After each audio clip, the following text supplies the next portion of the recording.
Oke, halo Masuk. Kak Diana, masuk ya? Oke, baik. Bismillahirrahmanirrahim. Assalamualaikum warahmatullahi wabarakatuh. Selamat pagi teman-teman semuanya. Nah, jadi aku mau disclaimer dulu ya. Nanti kalau suaraku kurang jelas ataupun sebagainya, nah bisa minta tolong dipotong langsung ya sama Kak Diana ya. Oke, aman ya? Oke, baik teman-teman langsung aku mulai aja. Bisa tolong dibantu full screen dulu sama teman-teman panitia, biar lebih enak.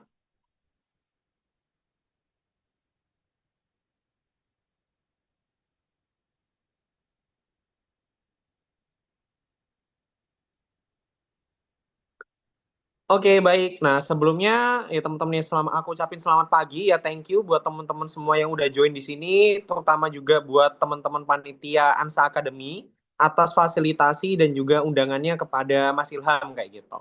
Nah, jadi di sini Mas Ilham akan lebih fokus spesifik menjelaskan seperti apa sih pembekalan dalam memenangkan strategi pemilihan mahasiswa berprestasi gitu ya, bahkan sampai dengan di tingkat nasional. Karena tentunya di setiap tahapan-tahapan itu memiliki strategi yang berbeda teman-teman. Ya, for your information aja, jadi ketika Mas Ilham itu awal-awal gitu ya mengikuti seleksi Mapres gitu, itu komposisi 10 sertifikatnya Mas Ilham klaim itu berbeda teman-teman. Tidak selalu sama kayak gitu. Nah, oleh karena itu aku sangat menyarankan buat teman-teman yang ada di sini gitu ya. Nah, kalau sebisa mungkin meskipun teman-teman nanti udah kepilih menjadi mahasiswa berprestasi katakanlah di tingkat fakultas atau di universitas gitu ya. Nah, tetap untuk bisa berkompetisi dan juga mengikuti event-event lainnya. Karena apa? Karena nanti di jenjang yang lebih tinggi, baik itu di wilayah, nasional awal, babak final gitu ya. Nah, itu komposisi sertifikat masih bisa banget untuk dirubah kayak gitu, teman-teman. Oke, next. Oke, jadi ini CV singkat dari Mas Ilham ya teman-teman ya. Nah, jadi Mas Ilham merupakan mahasiswa berprestasi utama di tingkat nasional di tahun 2022 ya 2 tahun yang lalu teman-teman. Nah, yang mana telah meraih lebih dari 60 achievement ya, baik itu tingkat nasional maupun internasional. Serta di tahun lalu Mas Ilham juga terpilih menjadi salah satu awardee Sekolah Staf Presiden yang diselenggarakan oleh Kantor Staf Presiden Republik Indonesia seperti itu. Nah, Mas Ilham juga aktif sebagai mentor ya di berbagai platform dan juga sekolah yang ada di Indonesia. Ya, terutama di berbagai pondok pesantren ya teman-teman ya, pondok pesantren yang ada di Malang, di Bogor dan sebagainya kayak gitu. Baik itu sebagai mentor riset, project management, social project dan juga self development. Nah, saat ini juga Mas Ilham mendirikan yayasan yaitu sepia.id atau Socio Dopener Indonesia. Nah, yang mana yayasan ini memiliki tujuan untuk bisa memenuhi cita-cita NKRI, yaitu mencerdaskan kehidupan bangsa. Nah, dan yayasan ini juga yang Mas Ilham bawa sebagai salah satu bentuk storytelling ketika Mas Ilham seleksi Filmapres, teman-teman. Nah, kemudian di semester 5 Mas Ilham berkuliah, Mas Ilham mengikuti PKM Pengabdian Masyarakat dan menginisiasi suatu gerakan yaitu Nutrizone Indonesia. Nah, Nutrizone ini merupakan salah satu edukasi ya teman-teman ya bagi guru maupun orang tua yang mengampu adik-adik penyandang autisme kayak gitu. Nah, jadi kami itu mengenalkan bagaimana sih makanan yang sehat dan tepat bagi adik-adik penyandang autisme gitu ya, yang bebas gluten dan juga kasein. Nah, kemudian sejak Mas Ilham itu berkuliah, itu udah meraih juga ya beberapa beasiswa, baik itu dalam negeri maupun luar negeri. Nah, dan mendapatkan beasiswa fully funded oleh Bank BRI, seperti itu teman-teman. Nah, monggo buat teman-teman semuanya yang pengen tahu atau lebih dalam mau nanya-nanya gitu ya, seputar seleksi mahasiswa berprestasi, seputar esai, ya seputar perlombaan, atau bahkan seputar pekerjaan dan sebagainya, nah, bisa teman-teman reach out aja ya Mas Ilham ya, terutama di LinkedIn-nya Mas Ilham kayak gitu, ataupun di Instagram-nya Mas Ilham ya. Bebas mau tanya apa aja ya teman-teman ya. Nah, yang penting jangan tanya Mas Ilham tipe ceweknya kayak gimana gitu. Kalau itu tak sentil gitu kata teman-teman. Oke, nah kurang lebih itu profil singkatnya Mas Ilham ya bebas teman-teman nanti kalau mau tanya Mas Ilham nanti after graduate kayak gimana buat persiapan karirnya gitu-gitu. Nah, itu nggak apa-apa banget kalau teman-teman mau nanya kayak gitu juga. Oke, next. Nah, jadi sebelum Mas Ilham memulai ya teman-teman ya, sebelum Mas Ilham memulai, aku pengen tanya dulu sama teman-teman yang ada di sini, mostly semester berapa ya teman-teman yang ada di sini ya? Boleh tolong diketin di kolom chat nggak?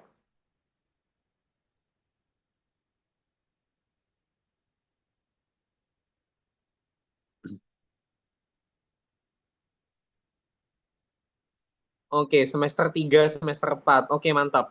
Nah, aku coba bahkan ada di semester 1. Nah, aku coba pengen tanya nih sama teman-teman yang ada di sini nih. Ya, ada nggak yang berani cerita ataupun raise hand gitu ya teman-teman ya? Ada nggak yang merasa salah jurusan? Oke, ada nggak? Coba yang merasa salah jurusan atau bahkan moderatornya nih yang salah jurusan pas kuliah. Ada nggak? Ada? Kalau nggak ada yang berani cerita, mungkin nggak apa-apa ketik di kolom chat aja misalnya aku mas gitu. Ya, nggak apa-apa. Ada nggak yang dulu misalnya pengen masuk ke dokteran nih, tiba-tiba malah keterimanya pilihan tiga gitu ya, kodarullah di pilihan ketiga gitu. Ada nggak ya kayak gitu? Atau udah sesuai jurusan semua ya? Oke, kalau udah sesuai jurusan semua nggak masalah ya. Ini Hilma ini bahkan ini ya, Hilma semester 1 ya. Gimana deh Hilma? Mau cerita kah? Ya. Karena penting cerita ini ya bagi Mas Ilham karena nanti di slide-slide selanjutnya bakal nyambung gitu. Ya. Coba dari Dek Hilma mau on mic nggak?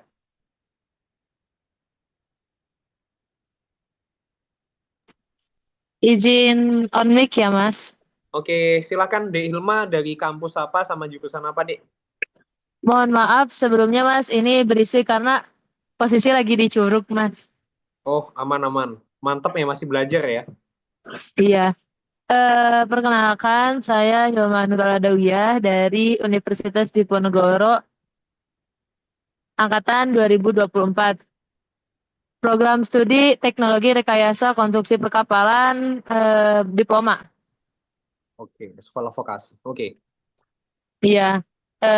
Jadi gini, Mas. Saya tuh masuk ke Undip, awalnya pengen masuk teknik lingkungan.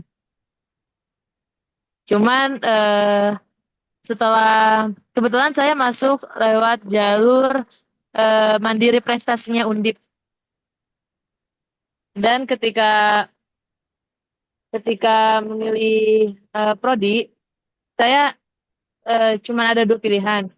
Pilihan pertama itu saya cantumkan teknik lingkungan dan pilihan keduanya saya tidak memikirkan apapun itu, Mas. Jadi asal milih aja. Akhirnya itu saya pilih yang teknologi rekayasa konstruksi perkapalan. Tapi qadarullah dapatnya yang pilihan kedua. Oke, oke, oke. Siap, siap nggak masalah. Tapi sejauh ini enjoy nggak kalau dari kamu?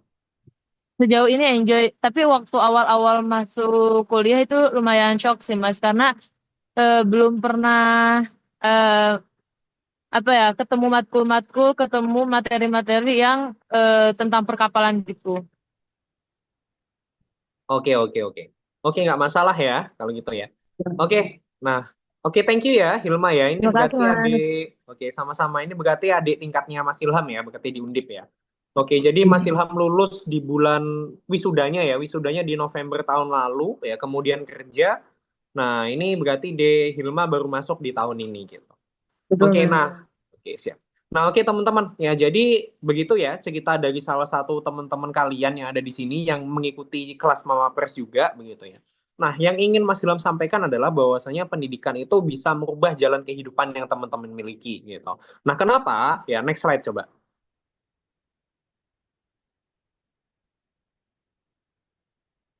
Oke, next. Nah, jadi ini ya teman-teman ya.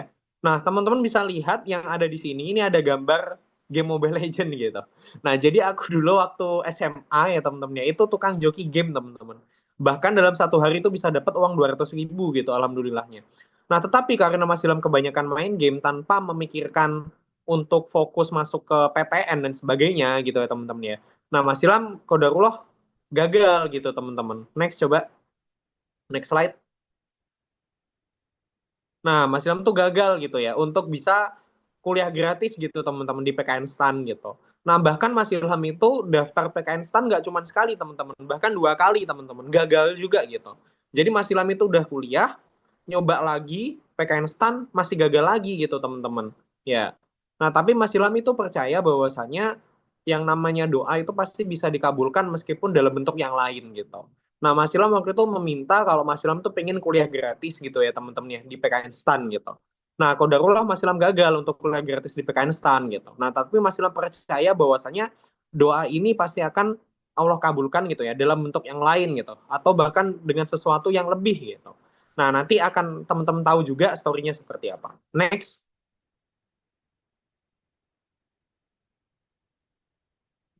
Nah, hal yang paling penting adalah ya teman-teman. Teman-teman itu harus bisa find your passion. Teman-teman harus bisa menekuni passion apa yang teman-teman geluti, apa yang teman-teman sukai. Ya, karena apa teman-teman? Karena yang namanya jurusan kuliah ataupun tren industri itu susah buat teman-teman prediksi. Ya, bisa teman-teman klarifikasi aja misalnya nanti sama mentornya di Ansani, sama Mas Royhan ataupun sama Kak Diana dan sebagainya gitu. Nah, mungkin di sebelum tahun 2020 masih tahun 2018 2019 itu belum booming tuh yang namanya kayak data scientist, data analis gitu-gitu ya. Karena startup masih belum up-upnya waktu itu. Nah, itu masih belum booming teman-temannya kayak gitu. Nah, ternyata yang saat ini yang udah masif tren industrinya ke arah sana gitu. Nah, jadi kita emang nggak bisa benar-benar ngeprediksi akurat 100% ya teman-teman ya. Seperti apa tren industri yang akan berkembang di kemudian hari kayak gitu. Nah, bahkan even though ya teman-teman ya, kerjaannya Mas Ilham pun sekarang itu nggak di bidang jurusannya Mas Ilham gitu. Jurusannya Mas Ilham teknik geologi di Undip. Mas Ilham kurang apa sekarang ya? Mas Ilham itu lulus IPK 3,98, jadi wisudawan terbaik, jadi mahasiswa berprestasi nasional. Tapi ujung-ujungnya kerja di bidang sales ataupun di bidang komersial, teman-teman. Nah, karena apa? Karena at the end ketika teman-teman lulus kuliah, yang paling penting itu gimana caranya teman-teman bisa menghasilkan cuan yang paling banyak kayak gitu. Nah, tapi kalau kuliah ya yang paling penting adalah gimana caranya teman-teman itu menyukai apa yang teman-teman lakukan. Itu yang paling penting teman-teman. Ya, bisa ketemu banyak orang, ya bisa mengeksalasi diri teman-teman, mengembangkan kompetensinya teman-teman, itu sebetulnya yang paling penting gitu ya. Jadi nggak usah terlalu memikirkan, oh nanti aku kalau masuk jurusan ini kerjanya gimana gitu ya. Ya nggak usah terlalu memikirkan kayak itu gitu. Karena kalau teman-teman siap, ya dan kesempatan itu datang, ya teman-teman pasti bisa gitu mendapatkan penghasilan sesuai yang teman-teman impikan gitu. Nah, kecuali teman-teman emang pengen strict nih misalnya, oh aku pengen jadi dokter. Nah, kalau pengen jadi dokter ya otomatis masuk kuliah jurusan kedokteran gitu. Nggak mungkin teman-teman, oh aku pengen jadi dokter, coba deh aku masuk jurusan teknik elektro, itu kan nggak mungkin ya teman-teman ya. Ya pasti harus tetap kedokteran gitu teman-teman. Ya, tapi kalau teman-teman jurusannya kayak engineering, manajemen gitu kan ya, pertanian dan sebagainya gitu ya. Yang jurusannya bukan yang keprofesian, nah itu bisa banget teman-teman untuk switch karir kayak gitu. Nah, jadi kayak gitu deh Hilma. Jadi nggak perlu dipikirin, yang penting kamu enjoy dulu di kuliahan ataupun teman-teman yang ngerasa salah jurusan gitu. Karena at the end ketika kamu teman-teman kerja gitu ya, ya yang paling penting adalah mana pekerjaan yang bisa menghasilkan aku duit yang paling banyak dan itu yang aku senengi kayak gitu teman-teman. Itu yang paling penting. Jadi find your passion, itu kata kuncinya. Oke, next. Nah, karena Mas Ilham bisa juga menemukan passion Mas Ilham ketika di dunia perkuliahan, yaitu di bidang scientific writing ya dan juga riset. Nah, alhamdulillah Mas Ilham berhasil ya untuk mendapatkan salah satu sejarah gitu ya, mencetak sebuah sejarah bagi alma maternya Mas Ilham, yaitu Universitas Diponegoro. Karena apa? Karena Undip belum pernah sekalipun mendapatkan peringkat pertama di seleksi pemilihan mahasiswa berprestasi nasional sejak tahun 1986. It means sejak pertama kali Pilmapres di angkatan pertama ya teman-teman ya, di batch pertama kayak gitu. Nah, ini jadi salah satu big momentum gitu ya bagi Undip ya teman-teman ya untuk bisa mencetak mahasiswa berprestasi yang baru-baru lagi gitu teman-teman. Karena ya pasti ada periodenya dan sebagainya. Nah, jadi alhamdulillah ya meskipun Mas Ilham sudah terpilih di 2 tahun yang lalu gitu ya. Mas Ilham masih bisa nih ya untuk meregenerasi lagi gitu teman-teman ke adik-adiknya Mas Ilham gitu. Nah, di tahun 2023 itu berhasil ya untuk yang di program sarjana itu mendapatkan peringkat kedua. Ya, di tahun ini, tahun 2024 itu mendapatkan peringkat ketiga ya untuk di bidang sarjana gitu. Nah, jadi setidaknya masih tiga besar itu ya teman-teman ya. Ya itu udah alhamdulillah banget gitu bagi Mas Ilham dan juga bagi teman-teman yang ada di Undip kayak gitu. Oke, next. Nah, jadi yang paling penting adalah dari setiap proses yang Mas Ilham alami dan yang Mas Ilham dapatkan gitu ya. Nah, ternyata yang namanya kegagalan itu mengajarkan kepada Mas Ilham bagaimana caranya untuk bisa memaknai perjuangan. Bagaimana Mas Ilham itu bisa belajar belajar untuk bisa lebih rendah hati dan bagaimana bisa menghargai proses yang dimiliki oleh orang lain. Nah, ini harus teman-teman highlight ya, kata yang terakhir itu, kalimat yang terakhir itu. Menghargai proses yang dimiliki oleh orang lain gitu. Nah, jadi ketika teman-teman itu berhasil gitu ya, teman-teman ingat, teman-teman pernah gagal. Jadi ketika melihat orang lain yang sama gagalnya dengan teman-teman, teman-teman nggak boleh mencemoohnya gitu, teman-teman. Ya katakanlah nanti teman-teman, oh aku udah jadi mahasiswa berprestasi nih gitu. Ngelihat temen yang gagal tuh kayak seolah-olah ke bawah banget gitu ya. Nah itu nggak boleh teman-teman. Ya ingatlah kalau teman-teman itu pernah berada di fase tersebut. Jadi cobalah untuk bisa belajar, tidak hanya memaknai perjuangan ataupun rendah hati, tetapi menghargai proses yang dimiliki oleh orang lain. Kayak gitu. Next. Nah, jadi dimulai dari sini ya teman-teman ya. Kita langsung masuk ke materi utama.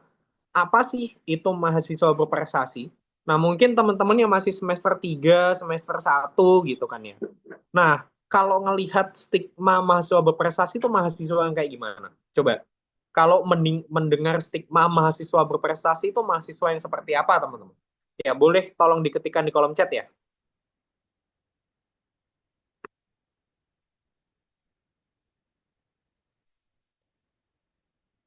Oke, punya banyak prestasi, IPK tinggi, mahasiswa ambis. Oke, next. Oke, nah itu nggak salah ya teman-teman ya. Nah, jadi intinya adalah kalau mengacu pada buku pedoman Filmapres, ya maka yang disebut dengan mahasiswa berprestasi itu adalah mahasiswa yang berhasil mencetak prestasi yang tinggi, baik di bidang kurikuler, kokurikuler maupun ekstrakurikuler teman-teman, sesuai dengan kriteria yang ditentukan. Ya, jadi balancing ya between academic and non academic. Nah, jadi teman-teman nggak bisa hanya berfokus pada satu bidang aja kayak gitu. Next. Nah, ini yang disebut dengan balancing ya teman-teman ya, bisa membalancekan dalam aspek akademik maupun non akademik. Ya, bisa minta tolong dipencet ya. Ya, jadi ada organisasian ya, ada sebagai speaker, ada attainments atau masterpiece gitu ya sebagai hasil karya, ada competitions ya, kemudian program beasiswa, conference dan juga kesenian. Nah, ini bisa teman-teman catat di awal-awal ya. Jadi intinya sebagai mahasiswa berprestasi itu teman-teman harus punya tiga hal. Ya, harus punya tiga hal. Yang pertama, gitu kan ya, aspek-aspek yang miserable. Aspek yang miserable tuh kayak gimana Mas Ilham? Ya contohnya nih. IPK-nya jelas nih, misalnya cum laude di atas 3,5. Skor IELTS-nya misalnya 7 gitu ya, minimal 7 gitu teman-teman. Ya, jadi punya aspek-aspek yang miserable atau skor tes GMAT-nya, tes matematikanya itu minimal 700-an gitu ya. Itu udah bisa lolos Harvard sih itu. Ya, dan sebagainya teman-teman. Nah, itu bisa teman-teman jadikan nilai gitu. Terus yang kedua itu your achievement. Nah, achievement itu misalnya organisasi gitu kan ya. Kemudian competitions, beasiswa dan sebagainya. Nah, itu komponen yang kedua. Nah, yang ketiga ini yang nggak kalah penting teman-teman, yaitu your story. Ya, teman-teman harus bisa menyiapkan story-nya teman-teman. Dari kegiatan teman-teman selama berkuliah, pasti ada suatu cerita yang ingin teman-teman sampaikan. Nah, misalnya kayak Mas Ilham. Mas Ilham di semester 4 itu bangun yayasan. Nah, kemudian di semester 5 itu Mas Ilham melakukan pengabdian lagi untuk mengabdi bagi adik-adik penyandang autisme kayak gitu teman-teman. Itu bisa juga. Atau story gampangnya kayak Mas Ilham nih, Mas Ilham jelaskan. Oh, Mas Ilham itu lahirnya di Jember. Ya, kemudian tinggalnya itu di Denpasar, ya. Kemudian kuliahnya di Semarang. Nah, tempat tinggalnya Mas Ilham yang berpindah-pindah itu mengajarkan kepada Mas Ilham cara untuk bisa adaptasi, toleransi, dan harmoni keberagaman gitu kan. Nah, itu juga bisa teman-teman dijadikan sebuah story gitu kan ya. Nah, jadi story itu nggak melulu soal achievement, tapi bisa aja soal sesuatu yang memang sudah ada dalam diri kalian sejak lama gitu teman-teman. Ya misalnya teman-teman dari bayi udah diajarin multilingual ini ya, multilingual gitu ya teman-teman ya, multilingual untuk bahasa languages gitu kan ya. Misalnya dari kecil udah diajarkan 3 bahasa gitu kan ya. Itu bisa juga teman-teman ceritakan sebagai story gitu. Atau teman-teman dulu misalnya tinggal di Cina, habis itu pindah ke Indonesia gitu kan ya. Nah, itu ceritakan transisi kebudayaannya kayak gimana. Nah, itu bisa juga teman-teman. Karena ketika Mas Ilham ngelihat teman-teman Mapres finalis lain, itu pun mereka punya story masing-masing kayak gitu. Next. Nah, ini juga kegiatan keseharian ya teman-teman ya. Karena yang diinginkan sebagai mahasiswa berprestasi adalah mereka yang cerdas, mereka yang pintar gitu ya. Tetapi tidak nolep. Ingat ya teman-teman ya, poin pentingnya adalah mereka yang cerdas, mereka yang pintar, ya, tidak nolep dan tidak kaku. Kayak gitu teman-teman. Ya, jadi biasakan teman-teman itu untuk bisa sering berinteraksi dengan orang lain gitu ya. Even though teman-teman introvert, even though teman-teman ekstrovert ya, itu hanya tergantung cara pengambilan energinya teman-teman. Nah, tinggal bagaimana caranya teman-teman dengan metode pengambilan energinya teman-teman itu bisa lebih maksimal gitu. Nah, kalau Mas Ilham dalam kegiatan keseharian melalui asrama berekskolasi ya.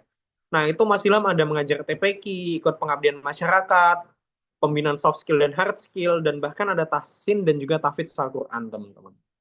Oke, next.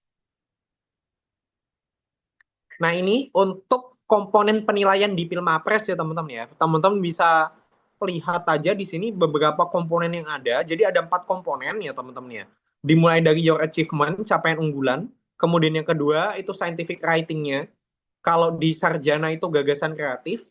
Kalau yang di diploma itu produk inovatif. Nah, itu nanti detailnya teman-teman kayak gimana. Bisa teman-teman tanyakan nanti sama Kak Rofik, sama Kak Tepi juga gitu ya, pembicara yang lain gitu. Karena mereka akan lebih spesifik gitu untuk menjelaskan skema gagasan kreatif dan produk inovatif itu seperti apa. Nah, jadi masilah hanya kulit-kulitnya dulu.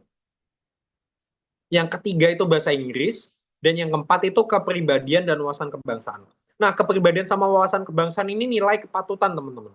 Jadi tidak masuk ke dalam nilai kuantitatif, tapi sebagai kepatutan apakah mereka layak atau tidak menjadi peringkat pertama sampai dengan peringkat ketiga. Kayak gitu. Next. Nah, banyak yang bilang, oh, mahasiswa berprestasi itu tentunya yang sering menang lomba gitu, atau yang organisasinya banyak. Nah, padahal definisi dari prestasi yang disebutkan atau didefinisikan oleh Puspresnas, Pusat Prestasi Nasional, itu tidak melulu soal perlombaan, tetapi ada banyak sekali teman-teman.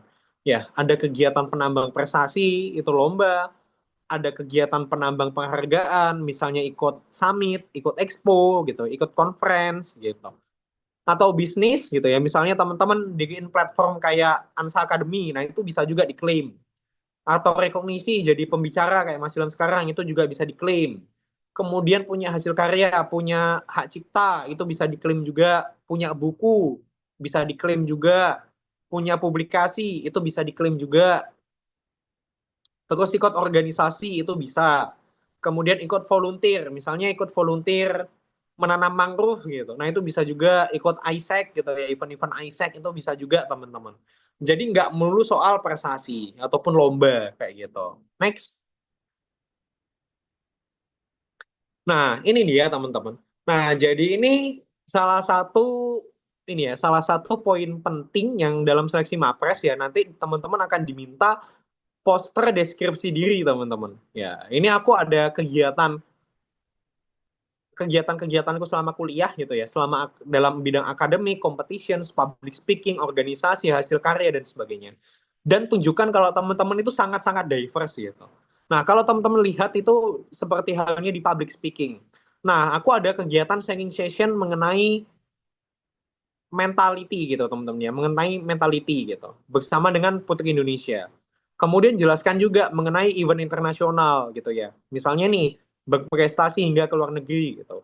Nah, tetapi ada juga gini ya, ngisi podcast tentang toxic friendship gitu teman-teman.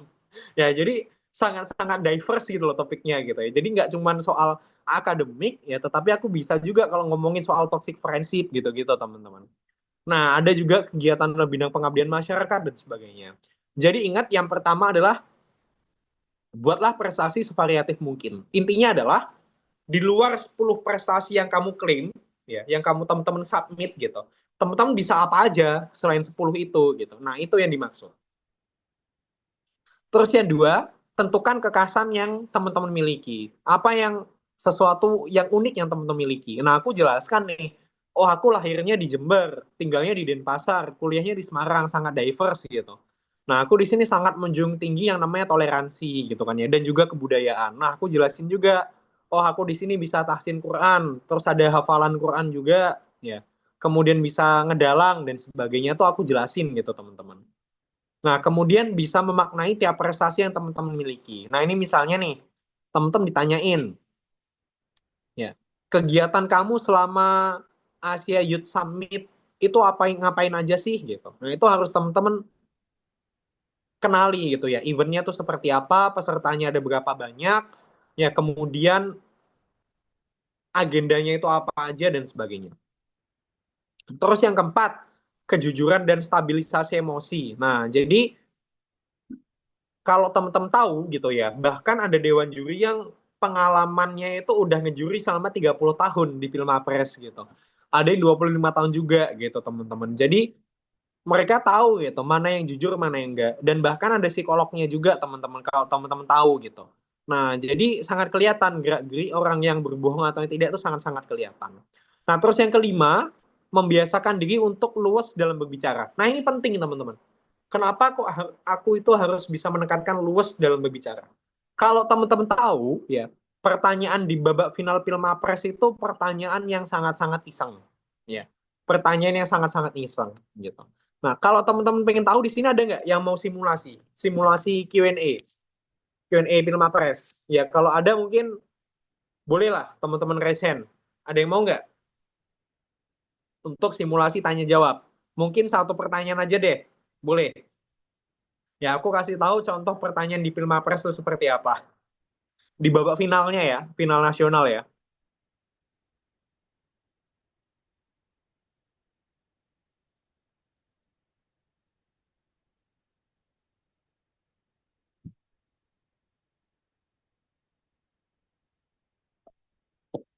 Oke, ada yang mau simulasi?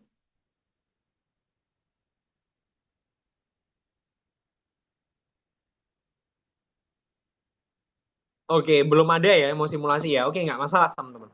Nah, jadi pertanyaan di dalam Q&A Pilmapres itu pertanyaan yang iseng gitu. Contoh pertanyaan kayak gini misalnya. Oh, Kak Diana ini kan pinter banget ya. Kak Diana ya pinter banget, kemudian cantik banget, berprestasi banget, IPK-nya tinggi gitu. Nah, terus gimana caranya biar pacarnya Kak Diana tuh nggak insecure sama Kak Diana gitu. Nah, contohnya pertanyaan kayak gitu, teman-teman. Ya kalau teman-teman orangnya kaku ya bakalan sulit gitu buat ngejawab pertanyaan-pertanyaan kayak gitu gitu. Karena ya pertanyaannya emang seiseng itu, teman-teman. Aku aja pernah ditanyain gitu, teman-teman. Mas Ilham pernah ditanyakan ketika babak final.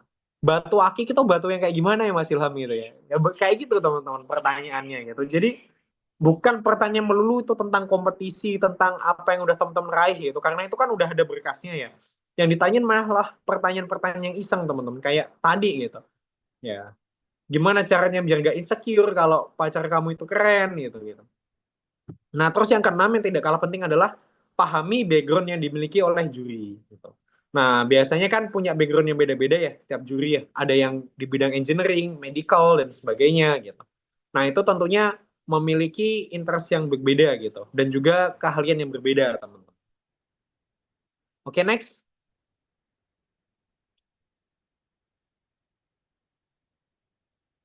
Nah, selanjutnya gagasan kreatif. Oke, lanjut dulu. Nah, jadi gagasan kreatif itu adalah bisa dikatakan sebagai karya tulis ilmiah, tetapi memiliki format yang sedikit berbeda. Ya, hanya sedikit aja berbeda. Itu berbedanya hanya dalam sistematika aja. Tapi konsep pembuatannya sama dengan konsep pembuatan scientific writing gitu, teman-teman. Nah, pertama yang harus ada di dalam gagasan Filmapres itu adalah lingkup pembahasan. Nah, maksudnya kayak gini, teman-teman.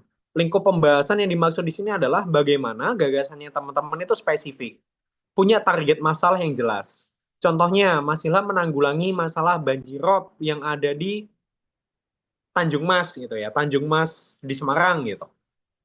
Atau teman-teman pengen mencegah masalah banjir yang ada di kota Jember gitu, yang di Kencong gitu misalnya. Nah, itu bisa juga gitu, yang spesifik intinya. Ya, jadi usahakan cari masalah yang spesifik dan juga dekat sama teman-teman. Misalnya teman-teman itu kuliahnya itu di UI, ya udah coba masalah yang ada di sekitaran Jabodetabek gitu. Nah, itu bisa.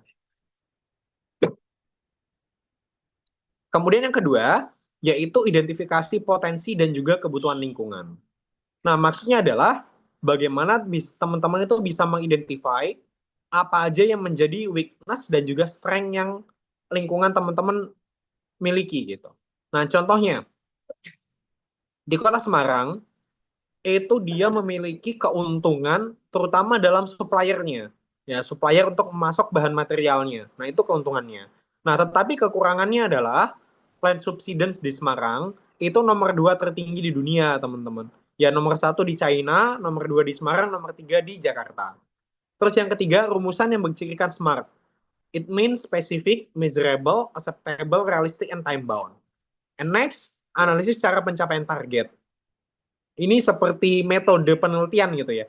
Nah, jadi untuk bisa mengachieve suatu target, teman-teman ada metode penelitiannya gitu ya. Teman-teman analisis loh metode penelitiannya seperti apa. Selanjutnya yang kelima, penjabaran rencana kerja dan informasi tambahan. Dan yang keenam itu ada visualisasi gagasan kayak gitu. Nah, next. Jadi ini teman-teman harus bisa memahami juga cara bermain dan juga cara strategi yang ada di dalam Pilmapres gitu teman-teman. Nah, for example gitu ya. Yang nomor satu, maksimalkanlah substansi yang paling tinggi yang ada di sini. Nah, teman-teman harus bisa mengidentifikasi substansi apa yang menjadi komponen yang tertinggi gitu. Nah, kita ambil contoh. Kayak yang di nomor 15. Nomor 2.5. 2.5 itu Smart memiliki nilai yang paling tinggi, yaitu 15, teman-teman. Nah, berarti kalau teman-teman itu tidak ada uraian Smartnya, nilai maksimal paper yang teman-teman punya itu cuma 85. Kayak gitu. Nah, kemudian yang kedua, berikan impresi pada gagasan kreatif. Nah, impresi itu banyak macamnya. Bisa dengan data yang bagus, visualisasi gagasan yang bagus, gitu kan ya. Atau pembahasan yang lengkap, ya itu bisa yang seperti itu. Terus yang ketiga, pahami kekasan gagasan kreatif. Nah, tiap-tiap gagasan kreatif itu punya khasnya masing-masing. Di bidang medical itu punya sendiri, bidang engineering itu punya sendiri. Nah, kalau Mas Ilham di bidang engineering, Mas Ilham itu salah satu kekasannya Mas Ilham adalah ide yang sangat futuristik dan modern gitu, teman-teman. Yang diintegrasikan dengan AI, kayak gitu kurang lebihnya. Oke, next.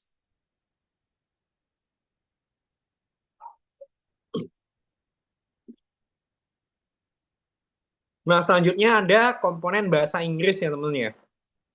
Nah, ini komponen bahasa Inggris ini juga yang salah satu yang harus teman-teman siapkan jauh-jauh hari. Nggak bisa cuma 1 atau 2 bulan aja. Karena Mas Ilham pun waktu itu mengambil kursus private itu 6 bulan, teman-teman. Mengambil kursus private bahasa Inggris itu 6 bulan lamanya. Ya, untuk bisa memahami bahasa Inggris secara lebih dalam gitu. Next. Nah, monggo buat teman-teman semuanya kalau kepo kayak gimana bahasa Inggrisnya Mas Ilham ketika di Pilmapres, teman-teman bisa kunjungi aja di video bahasa Inggrisnya Mas Ilham di YouTube channelnya Mas Ilham. Yaitu ketik aja Ilham Muhammad Pilmapres gitu, pasti muncul gitu lah. Ya. Nah, jadi kalau di Pilmapres itu salah satu komponen penilaiannya adalah membuat video pidato speech dengan durasi maksimal 5 menit. Nah, topiknya itu bisa berkaitan dengan SDGs, tetapi SDGs-nya itu berbeda sama gagasan kreatifnya teman-teman. Misalnya GK-nya teman-teman tuh SDGs nomor 13, Climate Action. Cobalah mengambil SDGs yang lain. Nah, itu bisa. Kalau untuk jenis speech-nya, itu teman-teman ada 3 hal. Ya, ada 3 tipe, sorry. Pertama itu informatif speech, kedua itu persuasif, dan yang ketiga itu motivasional. Nah, kalau tipe speech-nya Mas Ilham itu informatif. Ya, jadi lebih merujuk kepada banyaknya data gitu. Next. And this is the 6 tips ya to improve your English. Nah, tentunya ini memiliki style yang beda-beda ya teman-teman ya antara Mas Ilham sama teman-teman lainnya. Kalau Mas Ilham pribadi lebih cocok untuk ambil kursus private ya. Bahkan Mas Ilham pun saat ini ambil kursus bahasa Jepang teman-teman. Jadi udah lumayan bisa baca katakana sama hiragana kayak gitu. Itu pun aku ambilnya kursus juga. Sorry nggak private sih, tapi tetap ambil kursus gitu teman-teman. Nah, kalau teman-teman sendiri misalnya nih pengen belajar pakai Duolingo atau belajar pakai aplikasi itu juga boleh. Atau dengerin video bahasa Inggris itu juga boleh gitu. Nah, tapi kalau Mas Ilham, karena Mas Ilham itu tipe yang personalized, jadi lebih memilih dengan kursus kayak gitu. Next. Nah, ini kalau pakai aplikasi Duolingo, teman-teman bisa download aja, itu ada bahkan 30 lebih bahasa yang ada di situ. Next lagi. Oke, ini video film Apres ya. Ini kalau bisa ditayangin nggak apa-apa sih, ditayangin aja. Oh, amat tiket tuh.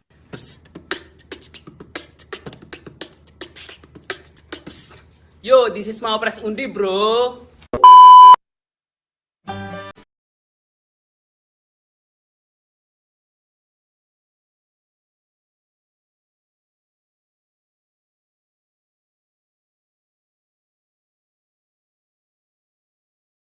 Kan ku kejar mimpi dan ku terbang tinggi.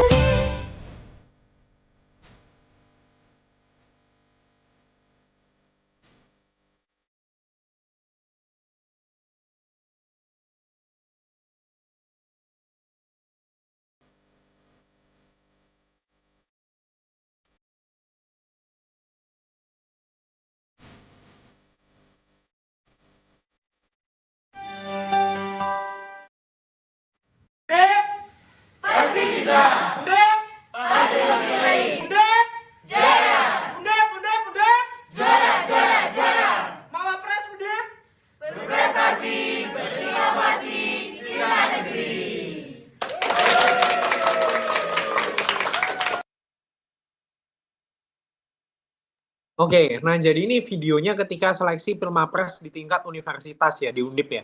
Nah ini kalau teman-teman tahu, ini ngetek videonya nih jam setengah 2 pagi ini teman-teman, waktu bulan puasa. Ya, jadi kami itu banyak banget ada penugasan waktu itu ketika seleksi Pilmapres, dan ini baru ngetik setengah 2 pagi teman-teman. Ya, habis itu jam 7 pagi itu udah mulai ini ya, udah mulai seleksi lomba lagi ya. Tapi kan bayangin ya kan, jam setengah 4 itu kan kita sahur juga ya teman-teman ya. Jadi lumayan padat banget tuh untuk seleksi Pilmapres di tahun 2022 karena momentumnya ya saat bulan puasa juga gitu teman-teman. Oke, next.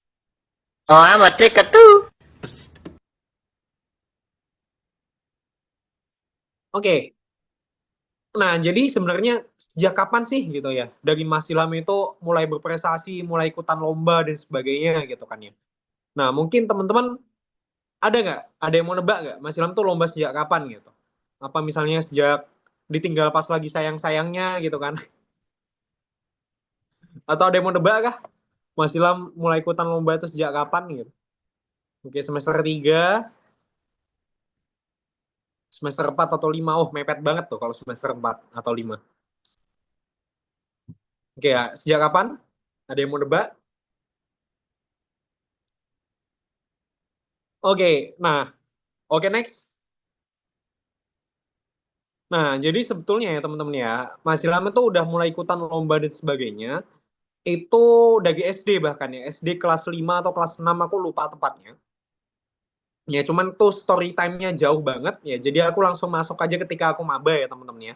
Nah, tapi ketika SMA pun aku udah sering ikut lomba debat dan juga scientific writing gitu. Nah, jadi kalau ketika ketika maba gitu ya teman-teman ya. Ini aku lomba pertama kali itu sama teman ospek aku. Ya, dari teknik elektro. Nah, ini kebetulan teman aku kerja di Cina sekarang gitu. Nah, jadi aku itu ikut lomba ketika maba. Ya, dan bahkan ini momennya itu 2 bulan setelah masuk kuliah gitu, teman-teman. Ya, bahkan lucunya adalah, ya, kan aku kuliahnya di teknik ya. Teknik itu kan kental banget yang sama yang namanya kaderisasi gitu, teman-teman. Nah, jadi di kaderisasinya Mas Ilham tuh diminta untuk bikin name tag. Ya.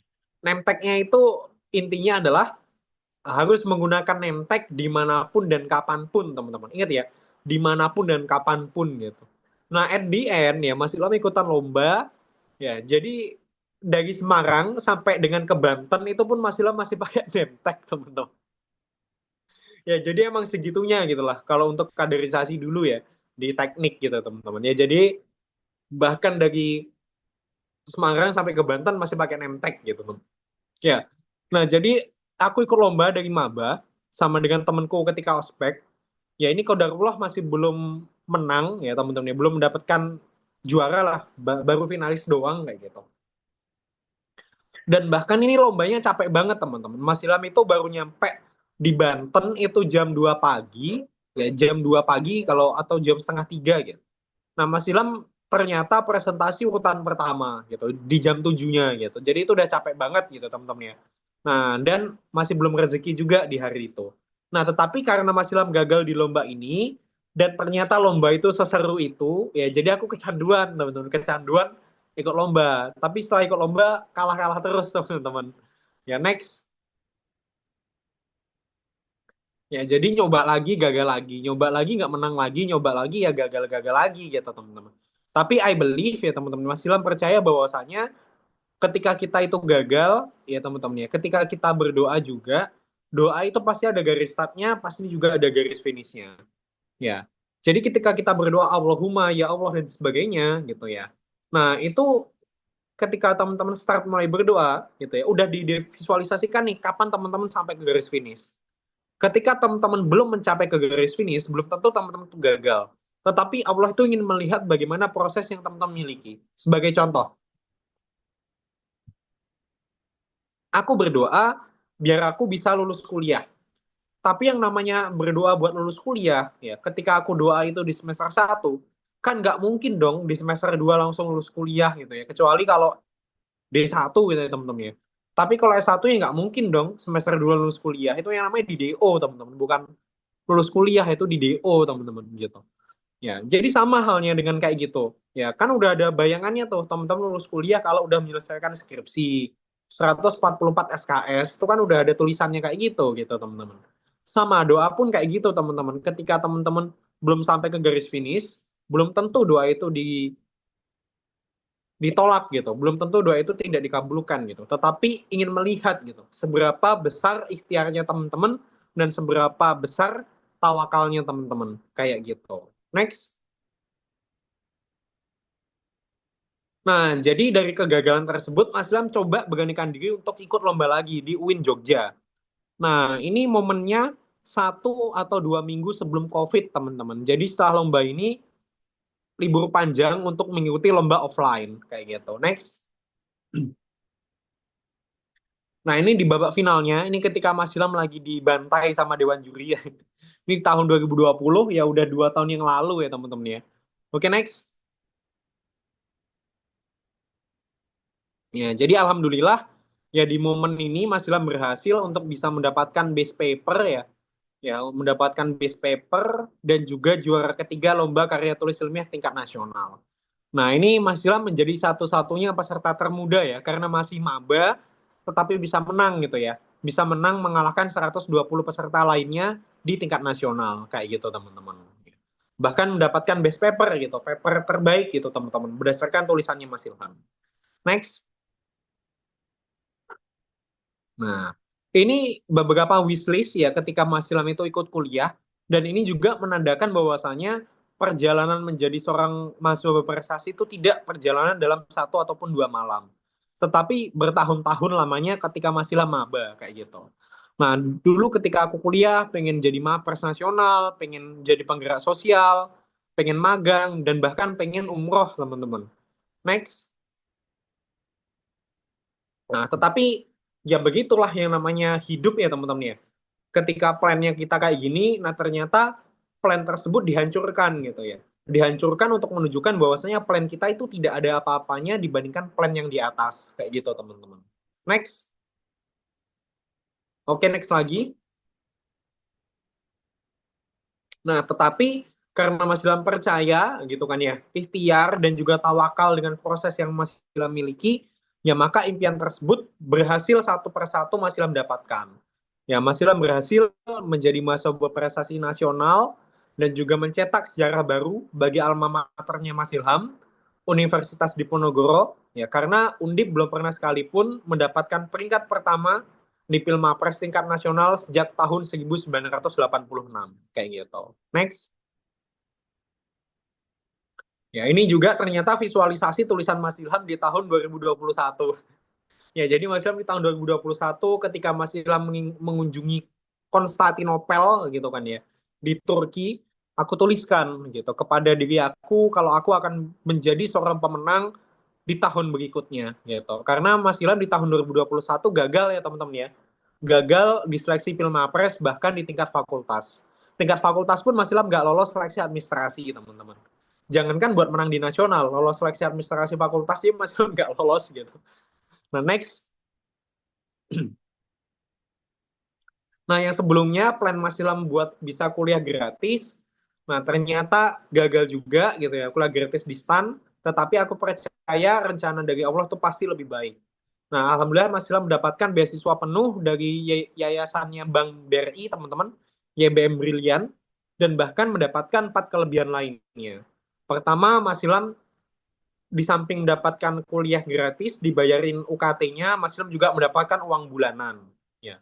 Kemudian yang kedua, Mas Ilham difasilitasi tempat tinggal ataupun asrama. Asramanya pun bagus, teman-teman. Ada jacuzzinya, teman-teman. Terus yang ketiga, Mas Ilham di sini mendapatkan pelatihan soft skill dan juga hard skill. Dan yang keempat, yang tidak kalah penting adalah Mas Ilham bisa belajar, membaca, dan bahkan menghafalkan Al-Quran. Dan mungkin itu tidak akan terjadi kalau Mas Ilham lolos ataupun diterima di PKN STAN, teman-teman. Seperti itu. Next. Ini juga ketika Mas Ilham menang di Pilmapres, dapat kesempatan juga untuk magang gitu ya.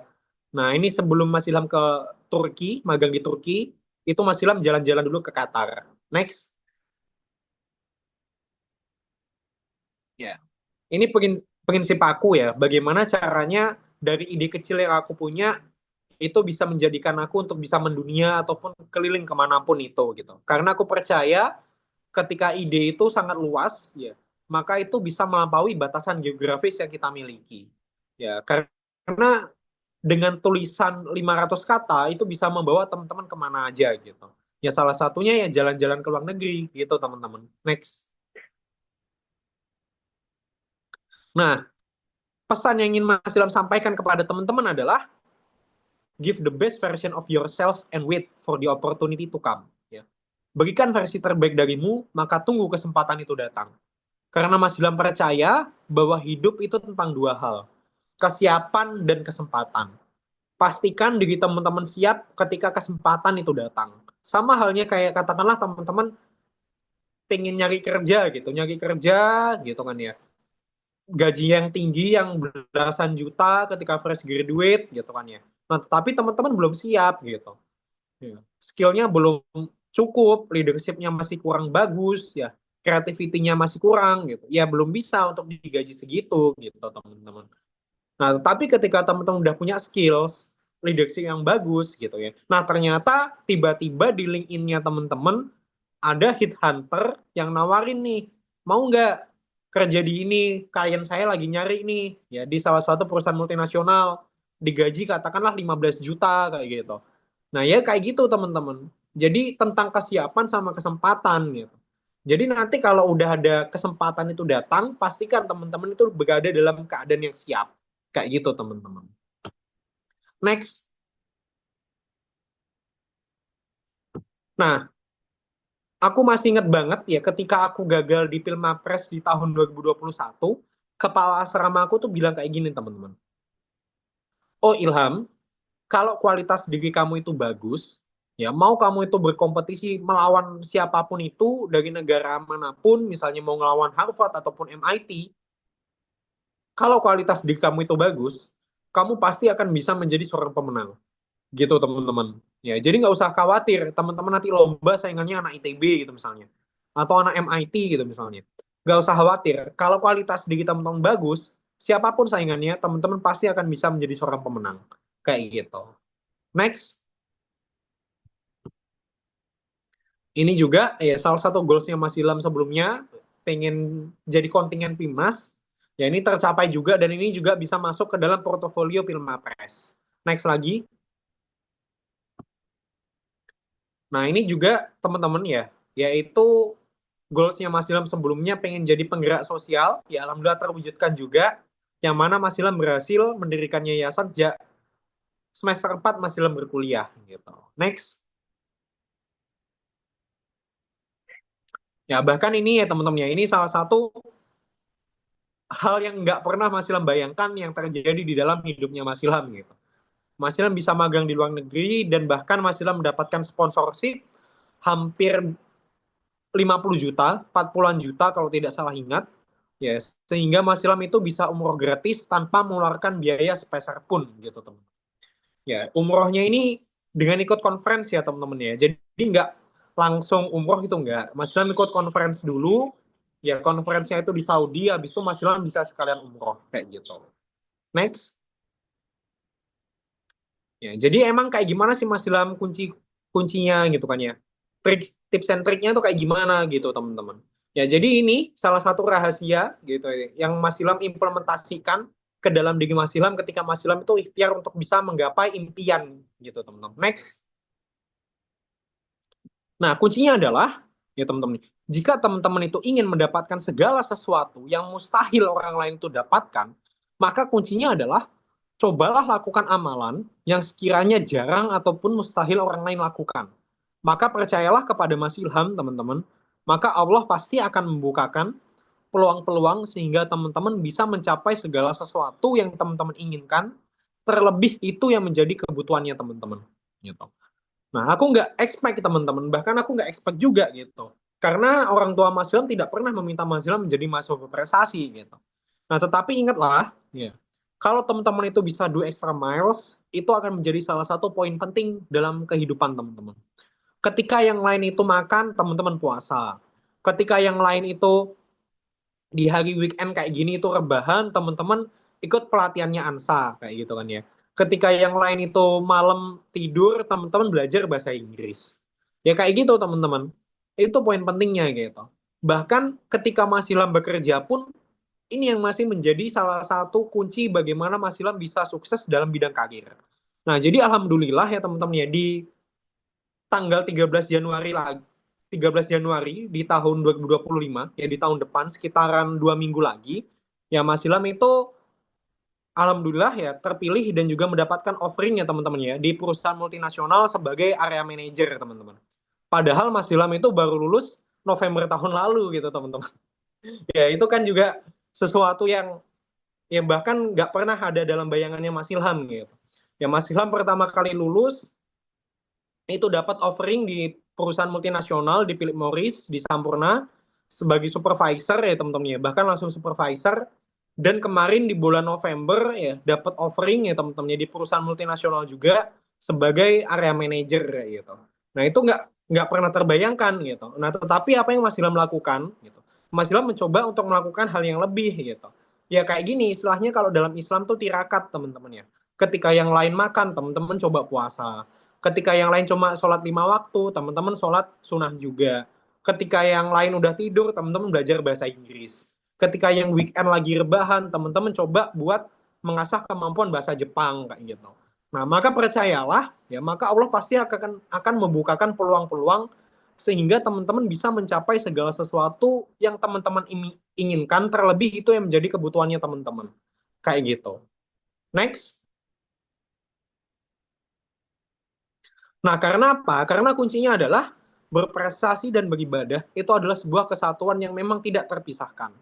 Ya, kalau teman-teman ini merupakan salah satu story panjangnya Mas Ilham gitu ya, yang Mas Ilham bisa ceritakan sampai sekarang atau bahkan nanti pun ketika Mas Ilham sudah berada di usia tua, gitu kan ya. Ternyata Allah memenangkan Mas Ilham di Pilmapres adalah bagaimana caranya Mas Ilham itu bisa mendapatkan sponsor dan sebagainya sehingga Mas Ilham itu bisa umroh gratis, teman-teman. Ya, mungkin kalau aku kemarin itu nggak dapat rezeki seperti menang Pilmapres dari Allah, belum tentu aku dapat sponsor yang banyak sehingga aku bisa umroh gratis gitu teman-teman. Ya, jadi seperti itu. Next. Ya, jadi intinya adalah ya terkadang ya segala sesuatu yang tinggi itu tidak hanya dicapai dengan berusaha. Namun terkadang ya cara terbaik untuk mencapainya adalah dengan bersujud. Kayak gitu teman-teman. Oke, next. Ya, jadi ini salah satu story juga yang Mas Ilham ceritakan bagaimana Mas Ilham bisa meregenerate gitu kan ya. Menti-menti di luar sana tidak hanya Mas Ilham yang berprestasi, tapi bagaimana meregenerate agar orang lain itu juga bisa berprestasi. Ya sama kayak Ansa Academy ya. Ansa Academy kan gimana caranya nanti bisa mencetak mawapres yang baru, generasi yang kompetitif dalam bidang lomba, itu tuh bagus teman-teman. Ya seperti itu. Nah, contohnya after Mas Ilham terpilih jadi mahasiswa berprestasi nasional, Mas Ilham mendedikasikan diri Mas Ilham sebagai mentor, ya, dan membawa adik-adiknya Mas Ilham semua menjadi peringkat pertama dalam social project competitions di Turki dan mengalahkan 53 negara lainnya di tingkat internasional. Dan faktanya adalah mereka yang ada di foto ini di kala itu masih kelas 11 SMA, teman-teman. Masih kelas 11 SMA kayak gitu. Oke, next.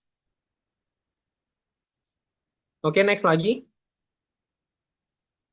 Ini di next saja, nggak apa-apa. Jadi ini beberapa benefit ya, kalau teman-teman bisa maksimalin kesempatan yang teman-teman miliki, masuk ke berita nasional, ya di next lagi aja, nggak apa-apa.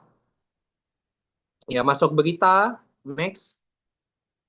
Ikut program sekolah staf presiden, ya menjadi salah satu tangan kanan Bapak Presiden Joko Widodo, dan juga dinaungi langsung oleh Pak Muldoko di kala itu, ya, untuk bisa mengakselerasi ya beberapa isu-isu strategis nasional yang dimiliki oleh Bapak Presiden Joko Widodo gitu. Nah, Mas Ilham terpilih menjadi 35 pemuda dari 66.000 peserta, teman-teman. Seluruh Indonesia kayak gitu. Next lagi. Ini beberapa hadiah prestasi ya ketika Mas Ilham ikut lomba dan sebagainya ya. Ya, ini jadi kalau Mas Ilham cashkan semuanya kurang lebih totalnya itu next lagi ya sekitar 500 jutaan lah gitu teman-teman ya. Ya mulai dari sponsorship, ya kemudian dana delegasi, dana beasiswa yang Mas Ilham dapetin kalau Mas Ilham total asramanya Mas Ilham dan sebagainya, yaitu kurang lebih sekitaran segini gitu. Next lagi. Next lagi. Oke, ini testimoni mentinya Mas Ilham yang dari Malaysia. Ini Assalamualaikum di dan next aja nggak hai, apa-apa. nama saya Fazrina daripada Malaysia. Saya merupakan pelajar Universiti Malaya, Kuala Lumpur. Pertama sekali saya ingin mengucapkan ribuan terima kasih kepada Encik Ilham selaku mentor untuk kumpulan saya. Selaku mentor untuk projek kumpulan saya yang telah kami bentangkan di Istanbul, Turki pada Februari 2022. Encik Ilham sebagai mentor kami sangat membantu dalam melancarkan lagi projek kami iaitu Sociogens.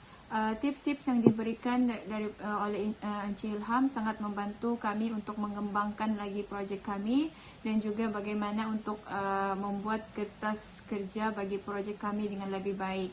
So, oleh itu saya berharap Encik Ilham akan dapat terus menginspirasi dan memberi tunjuk ajar kepada anak-anak muda di masa kini dan juga di masa akan datang. Oke, next lagi aja. Assalamualaikum dan Waalaikumsalam. Oke, next lagi. Oke, jadi ini closing statement ya teman-teman ya dari Mas Ilham. Ya. Jadi apa sih alasan Mas Ilham itu ingin berprestasi dan sebagainya? Karena Mas Ilham itu ingin membuktikan bahwasanya Mas Ilham itu terlahir dari ayah dan ibu yang hebat gitu ya. Ayah dan ibunya Mas Ilham nggak pernah meminta Mas Ilham menjadi seorang mahasiswa berprestasi. Nggak pernah juga meminta Mas Ilham, oh kamu itu harus menang sekian lomba gitu. Itu nggak pernah. Ya, ibunya Mas Ilham hanya meminta kepada Mas Ilham bagaimana Mas Ilham itu bisa giving back to communities, bisa bermanfaat bagi orang lain, teman-teman. Ya, jadi dari situ aku percaya bahwasanya apa yang aku dapatkan gitu ya dari ibu aku, dari kedua orang tua aku, itu melebihi dari apa yang Mas Ilham dapatkan ketika Mas Ilham kuliah. Nah, jadi dari kedua orang tua Mas Ilham belajar bahwasanya gitu kan ya, definisi prestasi itu tidak melulu soal menang lomba dan sebagainya, tapi bagaimana caranya Mas Ilham itu bisa giving back to communities. Dan itulah yang paling penting, teman-teman. Oleh karena itu, prinsip dalam hidupnya Mas Ilham adalah yang saat ini selalu Mas Ilham pegang, ya, cobalah ya untuk saat ini, cobalah untuk bisa ya, memperjuangkan dan membahagiakan kedua orang tua Mas Ilham sebelum Mas Ilham ya berusaha untuk memperjuangkan dan membahagiakan anak orang lain. Kayak gitu, teman-teman. Ya, karena saat ini Mas Ilham masih punya tanggung jawab gitu kan ya. Sebelum Mas Ilham punya pasangan nantinya, yaitu untuk bisa membahagiakan terlebih dahulu ya ibunya Mas Ilham dan juga almarhum ayahnya Mas Ilham kayak gitu, teman-teman. Ya, next. Oke, itu aja pemaparan materi dari Mas Ilham, kurang lebih udah 1 jam ya teman-teman ya. Ya monggo buat teman-teman semuanya kalau ada yang ingin ditanyakan ya bebas mau tanyakan apa aja. Boleh seputar mahasiswa berprestasi, boleh seputar perlombaan, beasiswa dan lainnya. Nah, ingat yang penting jangan nanya tipe ceweknya kayak gimana. Oke, itu aja dari aku. Sekian ya, Bung Ian, Bung Cendrawasih, cukup sekian dan terima kasih. Wassalamualaikum warahmatullahi wabarakatuh. Aku kembalikan ke Kak Diana. Waalaikumsalam warahmatullahi